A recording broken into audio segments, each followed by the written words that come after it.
ndị niile ga-abịa site na ebe niile ọbụla dị iche iche ha si na-abịa, ha niile ga-abịa n'udo ha n'udo.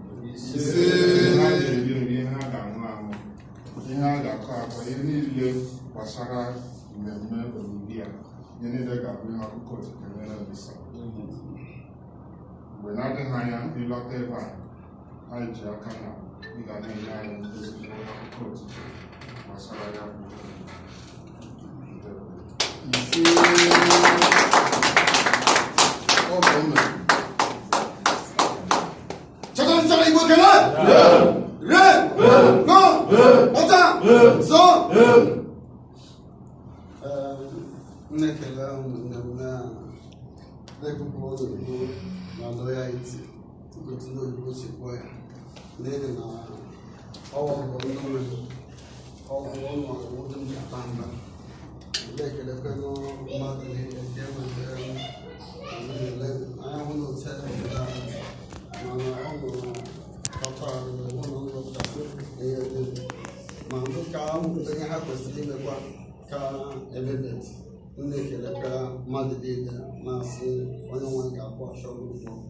Jesus Christ. Amen. Now, so now, if all plans to go to the bar, Chineke, Neke, Uji, go back to Sulek, that all got wash on the Owa, magic or match. Now, Jesus. Amen. Mother, the prayer.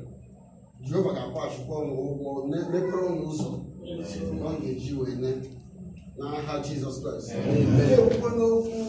Now, say, ọ bụ na ọ na-enele wee mana anyị na-ekwu ngozi ga-adịrị mmadụ niile kpọrọ nzukọ ndị Igbo ihe, n'ihi na ebe anyị bịara taa egosi na ihe ndị Igbo na-amasị gị.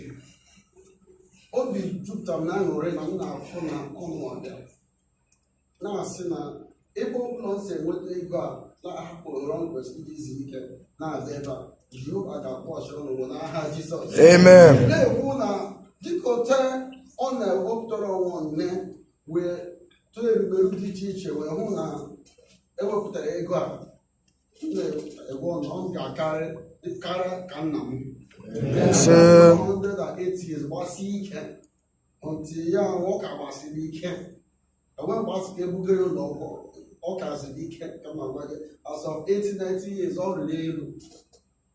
So m na-asị ụta ka ọ ga-esi gbasi ike n'aha Jizọs.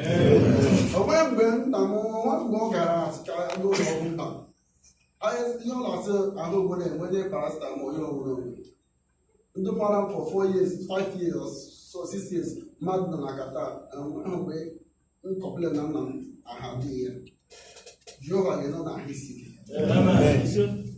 mepụta na ogologo ndụ na ahụ isi ike n'aha Jizọs Kraịst.